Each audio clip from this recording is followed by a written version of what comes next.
agree with Linda. CreateSpace does lead you through it. They give you all the dimensions that you need to format your books. And the one thing that I've got to say, though, is, and I agree with Wendy, I think she mentioned it earlier, where you really do need to proof your book. You need to order that proof, that physical proof of your book, if you're going to do it in print, because you need to see that everything is lining up. You need to see that your pages are falling on the right page numbers. You need to see that the margins are, not cutting something off in your writing. And so that's of everything that I've done and all the books that I've done, the one thing I've always done is ordered a proof, a copy. And then sometimes I've even had to go back and order a second proof if I had to make corrections to that proof. So it's really highly worth it. It's, only like a couple of dollars to get a proof copy. So it's very worth it. It's true that when you order the books, it's surprisingly affordable. You order one or two books, and it's like, my God, I mean, it's cheap. Yeah, and so it's like ordering a book, like you were just saying, Linda, but it's the proof copy, and it's marked proof in the back of the book. So if someone got that by accident, they would know it was a proof copy. But you're right, it's only a few dollars, and it's so highly worth it. Wendy, would you like to weigh in on what they've said about that? I agree. You've definitely got to you definitely have to purchase a proof to make sure you're putting a quality product out there. And like Lori, I ended up getting a second proof too. And I chose to hire for my formatting.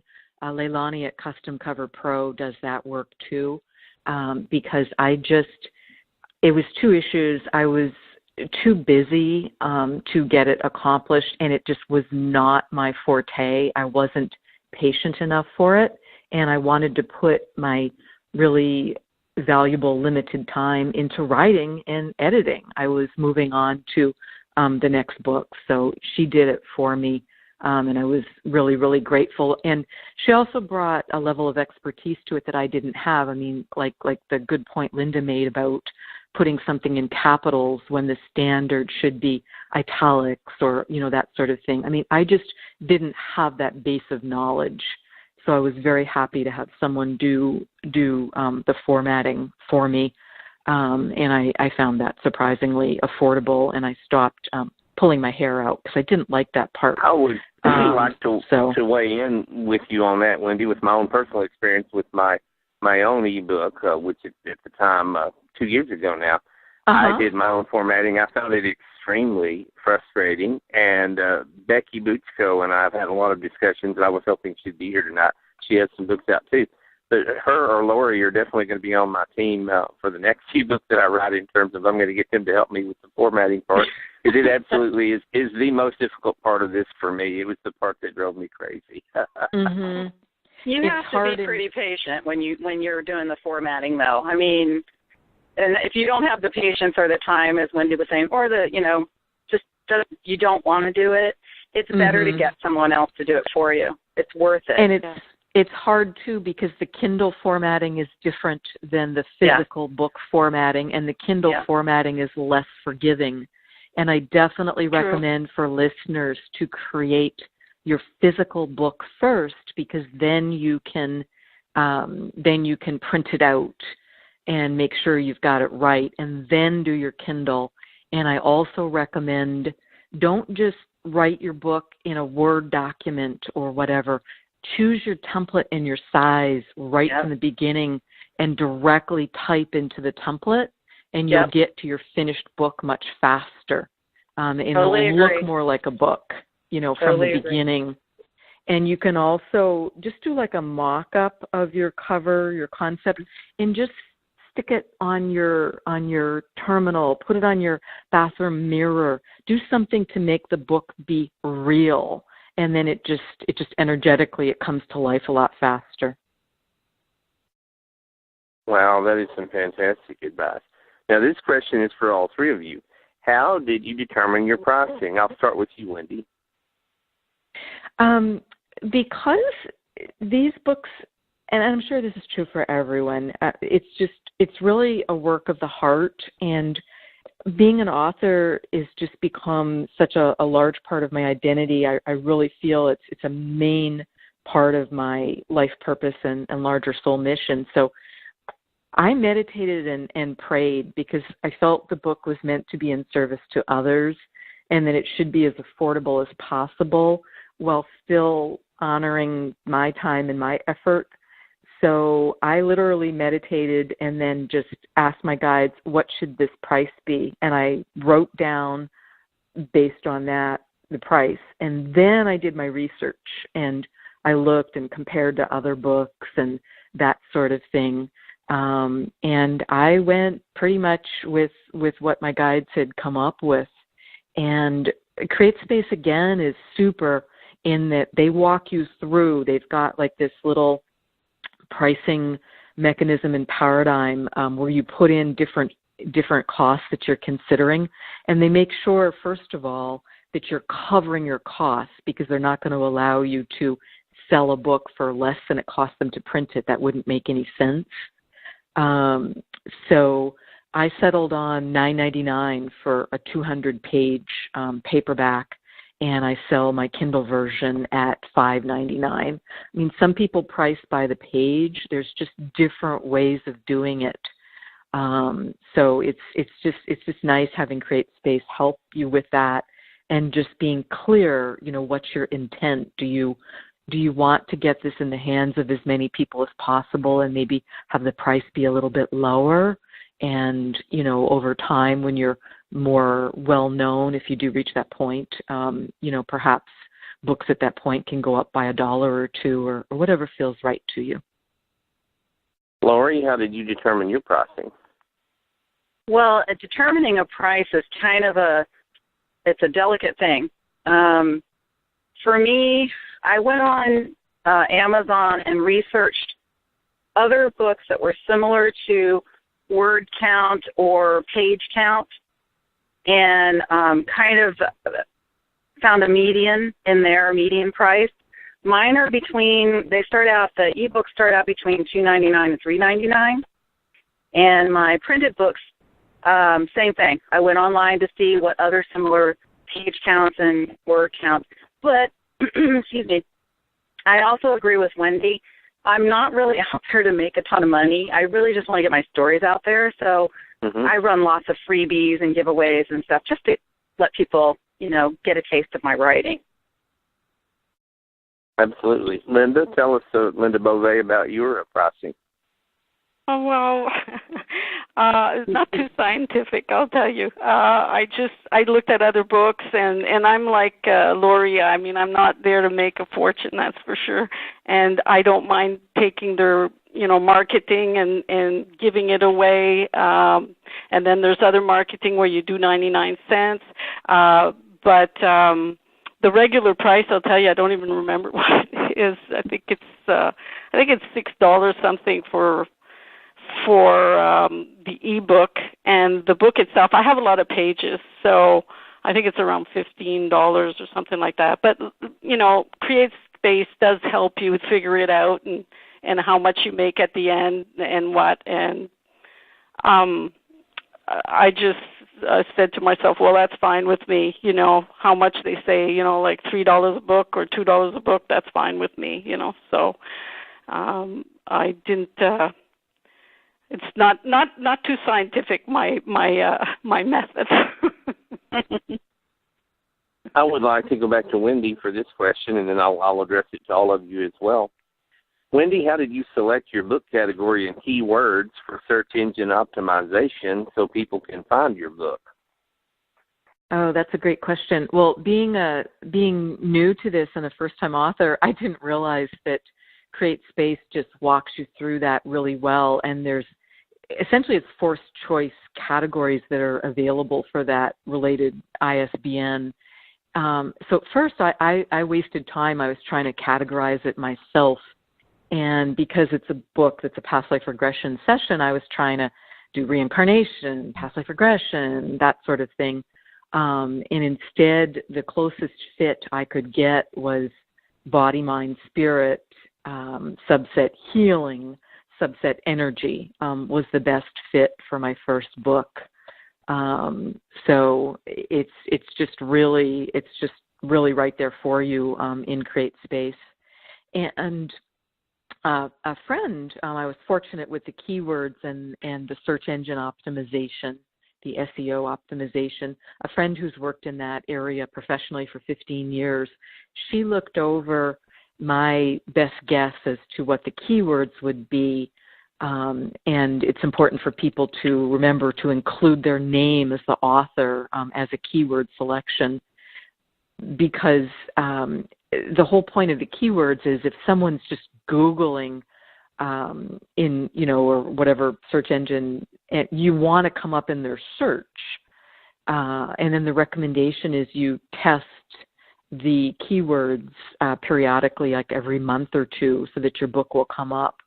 So I know I have work to do in this area, and perhaps Linda and Lori do too, because when I tried Googling and searching both Amazon by past life regression therapy, reincarnation, none of that brought up any of our titles. But granted, we're all newer to this. We're not the well-known people in the field at this point. So of course, it's bringing up Dr. Newton, it's bringing up Brian Weiss, it's bringing up Mira Kelly. If I searched for regression healing as a modality, then my book pops up to the top because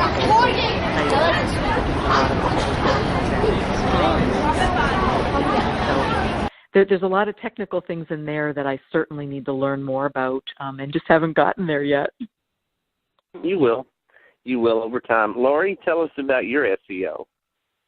Well, Wendy is way more experienced at it than I am. Actually, she's got way more experience in dealing, and she, of course, has people in her pocket that know what they're doing, apparently. For me, my books are easy. They're fiction and sci-fi, paranormal, that type of thing. I have not actually been back in to kind of update, which I probably should do. So I'm really happy that Wendy said what she said. I should probably go back in and do that. I don't think it could hurt any of us. I'll probably do the same thing.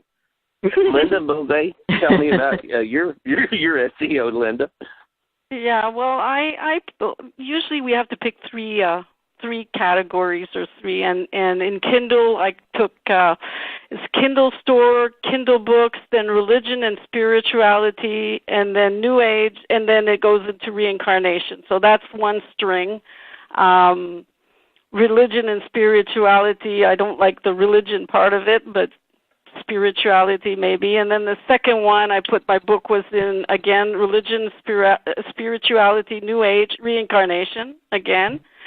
And then the third one, which is kind of funny, but it's not, I put it in Kindle Store, Kindle ebook, Romance, Time Travel. I don't know.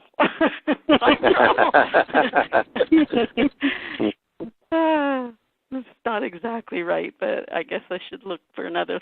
I'm ranked 2048 in that category.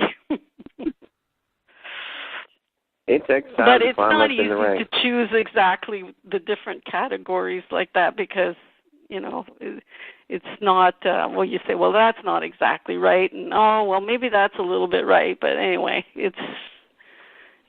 All of us are learning. All of us are learning. Linda, exactly. What's worked best for you in your promoting?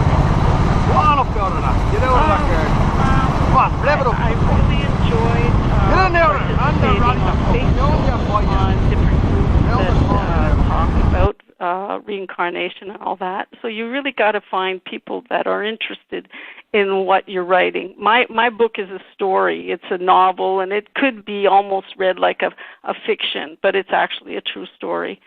I've done some reading, in front of the groups, and I've participated in shows that were like New Age shows and stuff like that, and did a conference. Unfortunately, it was in French, and my book's in English, but people were very interested anyways. And I think that nowadays people are more and more interested in reincarnation. So I did once do a marketing, and I paid a lot of money for this. And I don't remember what the man's name, but I went to New York, and I presented my book to all kinds of radio shows and television shows, and we had sort of like, it was like the speed dating, and you had to give your spiel really quickly, and then they either were interested or not interested in you and whatever. And a lot of them, this was in New York, would say, oh, that's a woohoo subject. I had never heard of that expression.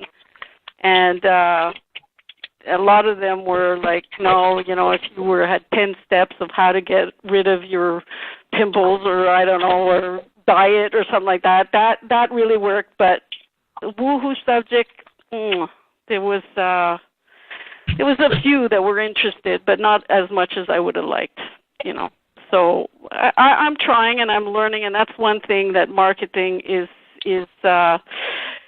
something else. It's a hard thing to discover what to do by yourself.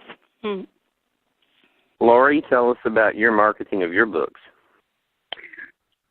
When I first started promoting my books, I was actually doing psychic fairs, and I was ordering, probably 10 copies of each of my books and taking them and selling them at the fair. And I would give people a price break if they bought them at the fair. I would sell them for half off of whatever I would sell them for on Amazon. And I did pretty good with that. I had a lot of people, buy those books. And the only problem with that is when I'd ask them to go on Amazon and leave a review, Amazon started checking to make sure people were purchasing on Amazon before they would allow a review to go on. I kind of stopped doing that. I do a lot of free KDP, the Kindle free ebook giveaways, like this weekend with all of my books going out for free. And I love to have my readers leave a review for me on Amazon, but that's like pulling teeth. I might ask 10 people and get one review, people that actually see it through. So basically what I'm doing now is I'm using Goodreads. I do giveaways through Goodreads, and I do Facebook, a lot of Facebook. I seem to make a lot of connections with people through Facebook. Absolutely. Wendy, tell us about your marketing and promoting of your books. I've done some of the same things that have been mentioned. The free ebook downloads are a great thing to do through Amazon, and you can do it up to 5 days, and you can break up the 5 days however you want per 90-day period. And when I do those, I leave a request to review. And if people act on the free ebook, it is considered a verified purchase. Right. Because Lori's right. When we purchase our own books as authors and then sell them, it's not considered a verified purchase because they don't know who purchased it. So that's unfortunate. They then can't leave a review. So some of the things that I've done, I did the simplest thing that was really fun because it had been a couple years of trying to figure out what to publish, and it was a journey, and I wanted to celebrate it. I did a book launch party at my own home when I was first published, and I just, it truly was meant to be a celebration. I didn't even really plan to even, sell the books. I just threw a party for family and friends, but quite a few of them did purchase at that time or scheduled sessions with me. Some past life regression sessions were scheduled. So that was, it just felt so good. There's nothing that beats that moment when you hold your physical book in your hands for the first time and realize you did it. It's something that needs to be celebrated. It changed my view of myself in a lot of ways in a very positive way. So that's something that was important. I've done radio interviews. Go ahead, Yes, Rich. Go ahead. Well, I was just going to interject that like Linda, you've also done some conferences and shows, I understand. Yes. I've done radio interviews. I've been just really, really blessed in that category and given books away.